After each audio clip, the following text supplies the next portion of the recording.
রক্তদান জীবনদান আর এই সত্যকে সামনে রেখে রাজ্য জুড়ে প্রতিনিয়ত চলছে রক্তদান শিবির।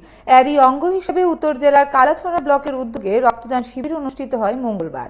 এদিন স্থানীয় রাগনা মাধ্যমিক বিদ্যালয়ে শিবিরের উদ্বোধন করেন পঞ্চায়েত সমিতির চেয়ারপারসন টিঙ্কু শর্মা। সঙ্গে ছিলেন বিডিও অমিত চন্দ্র সহ আরো অনেকে। শিবিরে প্রায় শতাধিক মানুষ রক্তদান করেন। পরে অতিথিরা রক্তদান শিবির ঘুরে দেখে রক্তদাতাদের উৎসাহ প্রদান করেন। এখানে উপস্থিত সবার মধ্যে উৎসাহ ছিল লক্ষণীয়।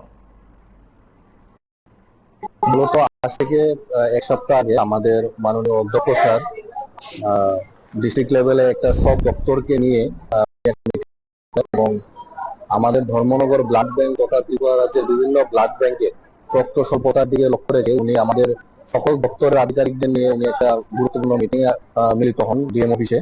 ওই মিটিং থেকে উনি আমাদের সব দপ্তরের কাছে আহ্বান রাখেন যে আমরা যেন নিজ নিজ দপ্তরের উদ্যোগে আমরা যেন ব্লাড ডোনেশন ক্যাম্প করি এবং ওনার স্পিকার স্যারের আদেশ অনুসারেই আমরা আজকে কালাছড়া আরডি ব্লক ভিত্তিক আমাদের রক্তদান শিবিরটা আজ আমরা করলাম রাগনা হাই স্কুলে।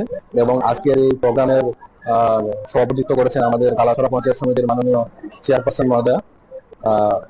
আমরা এখন অব্দি প্রায় জাস্ট শুরু হলো, এখন অব্দি আমাদের 10 জনের মতো রক্তদান করেছেন এবং আমাদের এক্সপেক্টেড টার্গেট হচ্ছে